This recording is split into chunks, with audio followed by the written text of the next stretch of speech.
y demás. Sobre todo vos. Claro, que somos bastante intolerantes, pero más allá de todo eso, hoy vamos a hablar de una intolerancia que no tiene que ver con nosotros. Y para ello trajimos justamente una persona especialista en este aspecto. Estamos con el doctor Carlos Mata, que es gastroenterólogo. Bueno, doctor, muchas gracias por estar aquí. Y vamos a hablar un poco de la enfermedad celíaca, justamente. Y bueno, para empezar, en primer lugar, para consultarle, ¿qué es la enfermedad celíaca, no? ¿Qué sería una definición que todo el mundo entienda respecto a la celiaquía? Bueno, es una enfermedad genética con rasgos de autoinmunidad. O sea, está condicionada genéticamente porque hay una transmisión familiar y hay genes que nos hacen ser celíacos con una especie de plan de vuelo genético, que vas a tener estos ojos, vas a tener esta nariz, vas a medir un 80, un 90 y vas a ser celíaco. ¿Lo de un 80 lo dice por mí? Sí, y por mí. Y por mí. En ciertas situaciones no sabemos por qué algunas personas van a expresar esos genes y se van a convertir en celíacos.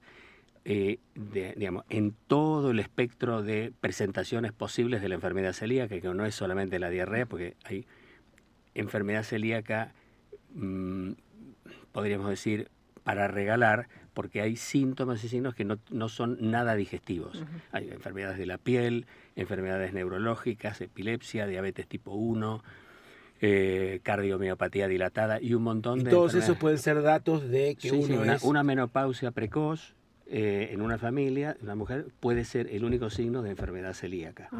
¿Sí? Abortos a repetición, infertilidad y un montón de cosas más. Anemia por falta de hierro. No sabemos por qué todavía algunos de esos pacientes se hacen celíacos y manifiestan la enfermedad y se hacen floridas. Pero básicamente es que una serie de proteínas, que son las gluteninas, que están contenidas en el trigo, lo que hacen es que cuando ingresan en el organismo y hacen, para decirlo brevemente, y hacen contacto con la mucosa del intestino delgado, desarrollan mediante ciertos inmunomoduladores y una serie de cosas muy complejas de inmunidad, daño en el intestino delgado, que termina siendo lo que nosotros llamamos enfermedad celíaca, que va acompañada, como lo describió Dique hace más de 100 años, en general con un cuadro de síndrome de mala absorción. Hay ciertas cosas que no se digieren bien, pero fundamentalmente se malabsorben porque lo que hace la enfermedad celíaca es, todos sabemos que el intestino delgado tiene unos pelitos, que son las vellosidades muy chiquititas, que aumentan 500 veces la superficie de absorción del intestino. Si fuera como un tubo liso, no podríamos vivir. La enfermedad celíaca hace que esas vellosidades se aplanen, ¿sí? Se ensanchen y se aplanen y el intestino se atrofia. Otros, en un momento lo escuché en un congreso, dicen que no es una enfermedad atrófica, sino es una enfermedad hipertrófica. Pero de cualquier manera vamos a considerar que es una atrofia, y cuando se produce ese contacto y mientras se sostenga se va a provocar ese daño en la mucosa y puede ir acompañada de un sinfín de síntomas y signos que está determinada por las carencias alimentarias, lo que no se puede digerir y lo que no se puede absorber. Fundamentalmente un cuadro de diarrea, de consunción, dolor abdominal, distensión abdominal, meteorismo, que son muchos gases, etc. El dolor abdominal es típico y característico, cansancio crónico, anemia y demás. Eso es la enfermedad celíaca. Lo que hace la enfermedad celíaca es que al provocar ese daño, ciertas cosas que están en los tejidos aumentan en la sangre y eso nosotros lo podemos medir para saber si ese paciente es celíaco o no. Se hacen unos análisis especiales y esos análisis van a dar altos, algunos o todos. Eso va a hacer que nosotros confirmemos una sospecha. Después yo me acoplo a la escuela que dice que hay que hacer una biopsia del intestino delgado siempre cuando uno tiene cuando uno tiene en la mano el diagnóstico, para saber de dónde empezamos, porque lo que tiene la enfermedad celíaca es ese grado de atrofia y no todos los celíacos tienen el mismo grado. Generalmente a mayor daño, mayor atrofia, mayor daño, mayor síntoma, pero no siempre medicina es así. A veces hay pacientes celíacos con mucho daño y pocos síntomas, incluso pacientes con daño, sin síntomas y con análisis normales. Raro, pero eso puede pasar. Y en cuanto a lo que habría que hacer es siempre tomar una biopsia, y hace muchos años se hizo una clasificación que nos mostraba los grados de enfermedad celíaca, que es 0, 1, 2, 3 o 1, 2, 3, 4, que es la clasificación de Marsh modificada. Y ahí nosotros vemos esos grados y subgrados para saber cuánto tiene de atrofia ese paciente. Lo que queremos es retirar el gluten para que no haya más inflamación. No se debería permitir al celíaco tener una ingesta mayor de 50 miligramos de gluten por día, digamos que es casi imposible, pero 50 miligramos para no tener daño. Eso es lo máximo permitido. Si retiramos el gluten, no se produce daño y los tejidos vuelven a la normalidad, o eso es lo que nosotros pretendemos que suceda. No siempre pasa eso. Una pregunta en este caso, cuando un celíaco en distintos grados, no importa qué grado, deja de consumir gluten, ¿hay una mejora inmediata o hay que hacer otro proceso? Sí, hay una mejora, en general hay una mejora inmediata. Hay una mejora superlativa que generalmente nosotros la medimos a los 3 meses, en donde el paciente decía, por ejemplo, yo pensé que me sentía bien, que estaba sano, pero ahora siento lo que es la salud y me siento pila y estoy bien y puedo pensar bien y no estoy cansado y volví a hacer ejercicio, etcétera. Y después, en la medida en que van pasando los meses, cada vez va mejorando más si las cosas se hacen como se tienen que hacer en la mayoría de los casos. Pero a veces hay alguna enfermedad celíaca un poquito más refractaria y el paciente no mejora tanto como uno quisiera o tarda mucho más tiempo en arrancar. Y bueno, eso, digamos, lo controlamos con análisis y lo controlamos con una biopsia. Generalmente repetimos al año de la primera. Doctor, una pregunta antes de cambiar de tema. Básicamente, los tratamientos de esta enfermedad parten de un cambio de dieta. Hay un solo tratamiento, es la dieta libre de gluten. Está bien, pero aparte de eso, ¿qué se hace o qué se le indica, qué se sugiere? Dieta libre ¿No hay de gluten. medicación? No. Sí, hay medicación en esas enfermedades celíacas refractarias que no arrancan y a veces uno le puede dar un push de corticoides, o en algún celíaco que a veces anda muy bien durante muchos años y de repente empieza a tener dolores y diarrea de nuevo. Y buscamos, entre otras causas probables, otras causas de diarrea, porque la diarrea es un síntoma, no es una enfermedad. Entonces decimos, bueno, sí, miramos y los análisis están mal. Entonces, pero usted está comiendo. No, yo no como, doctor. En realidad, lo que pasa es que me empezó esto y me empezó a doler la panza y estoy como antes o casi como antes y me siento mal. Pero estás comiendo. No como nada. Y realmente no come. Y los análisis le dan mal y a ese paciente se hizo un poco refractario a la dieta libre de gluten. Es que la enfermedad tiene su genio, por decirlo de alguna manera, y a veces no hace todo lo que uno quiere o lo que los libros dicen que tiene que hacer. A esos pacientes también podemos darle un arranque, un toquecito de corticoides para que puedan arrancar. Pero además la enfermedad celíaca tiene otra particularidad, que es que generalmente tiene una mayor incidencia de tumores de aparato digestivo, fundamentalmente linfoma o tumores de esófago, a veces de estómago, el linfoma intestinal, que digamos, hay que investigar, o sea, que hay que hacerles tal vez endoscopía más seguido, no para controlar específicamente el intestino, sino para buscar otras causas, digamos, y seguirlos para ver, bueno, gracias, seguirlos para ver si la dieta que están haciendo es adecuada. El paciente puede responder clínicamente muy bien y sentirse muy bien, pero absortivamente no tan bien. Entonces, yo mejoro clínicamente, pero el aspecto endoscópico que tengo, porque hay signos endoscópicos que uno ve en la pantalla y dice, esto es un celíaco, entonces ahí es donde va a tomar las biopsias. La biopsia da mal y el paciente no mejora.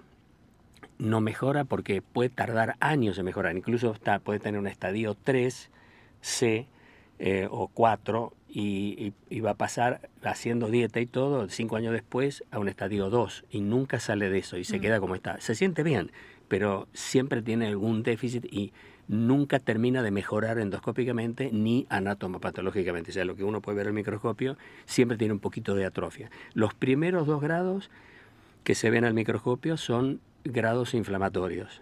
y los otros 2 grados, son grados atróficos.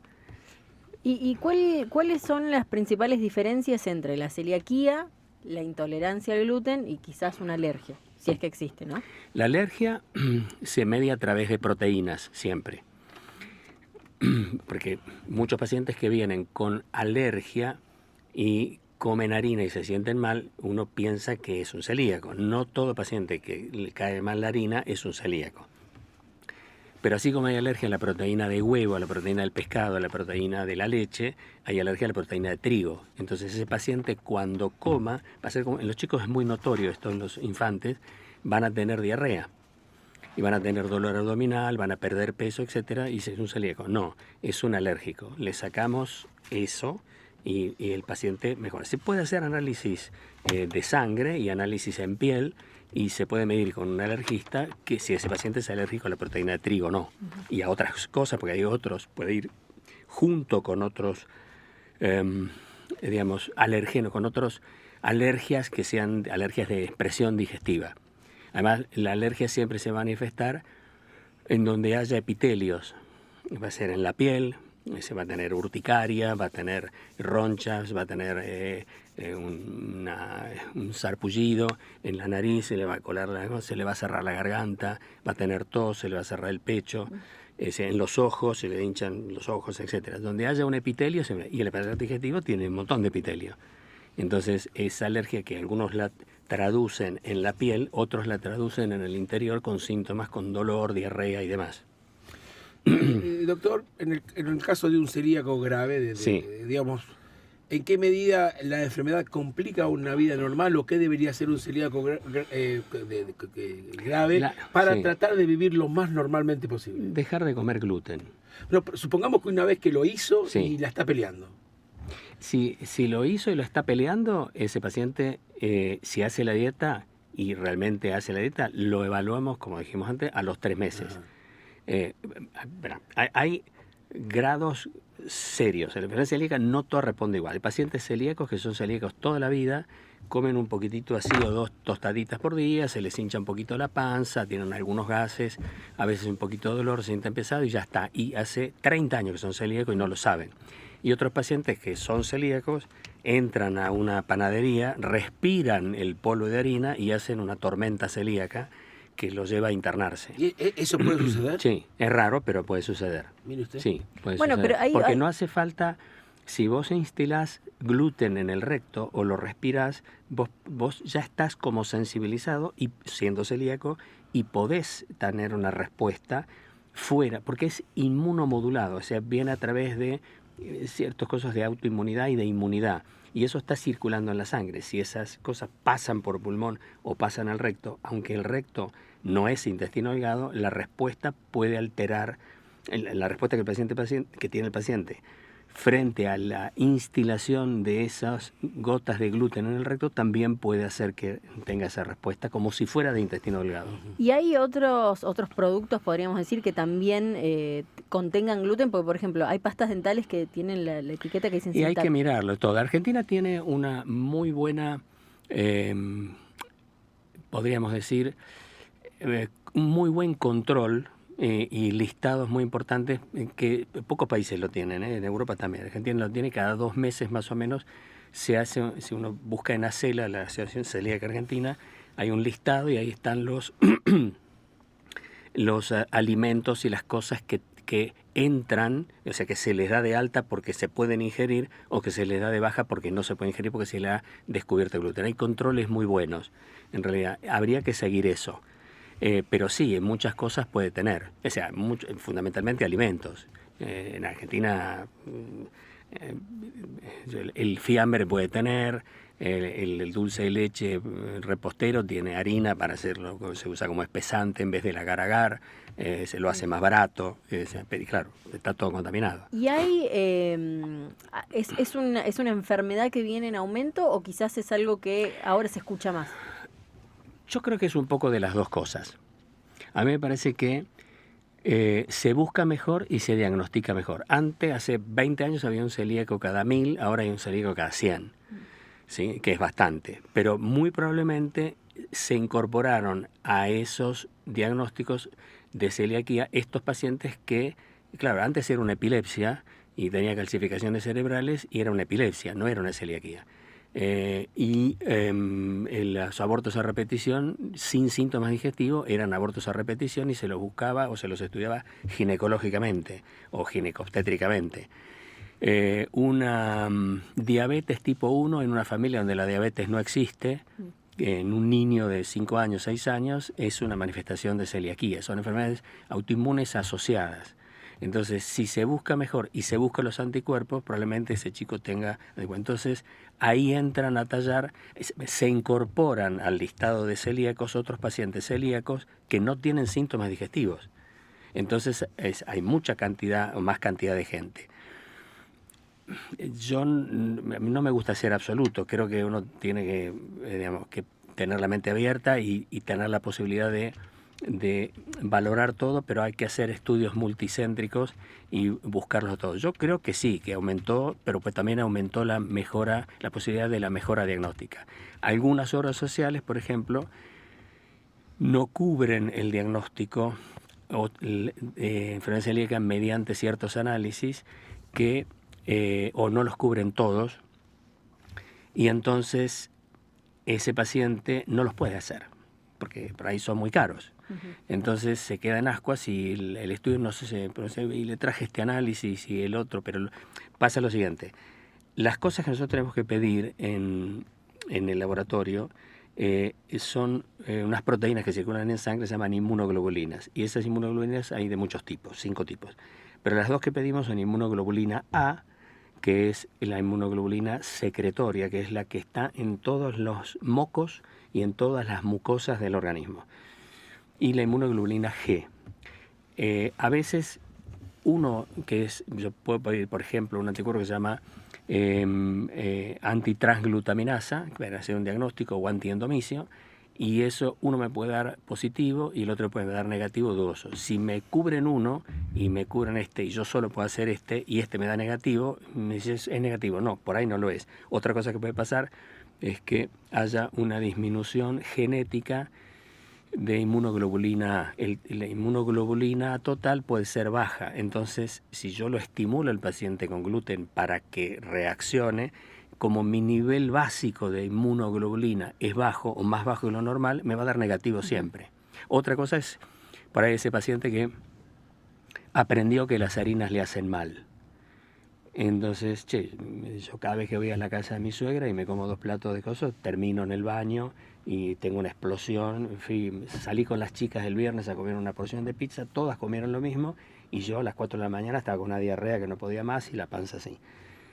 Entonces, como ese celíaco depende de la carga de harinas, generalmente cuanta más carga de harina, mayor el daño o mayor el síntoma.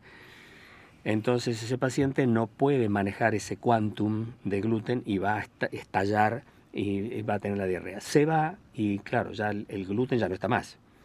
Entonces no está. Entonces aprendió que que no le hacen bien las harinas. Y entonces, ¿sabes que dejé de comer harina? O las minimiza absolutamente. Las minimiza, una dieta restringida en harina, no libre de gluten, pero una dieta restringida en harina, no más pizza, no más fideos, no más pan, galletitas de arroz, etcétera. Estoy fenómeno. Entonces, como yo no estoy ingresando gluten al intestino delgado, ya no hay daño, o hay muy poco daño, porque lo que yo entraba antes ahora no está. Entonces esos niveles van a bajar. Cuando le pedimos el análisis al paciente me van a dar negativos o me van a dar dudosos. Porque no está consumiendo harina. Exactamente, porque es lo que queremos, que cuando uno no consume harina, los valores de ese daño baja y los valores que habían subido en sangre es lo que queremos que bajen.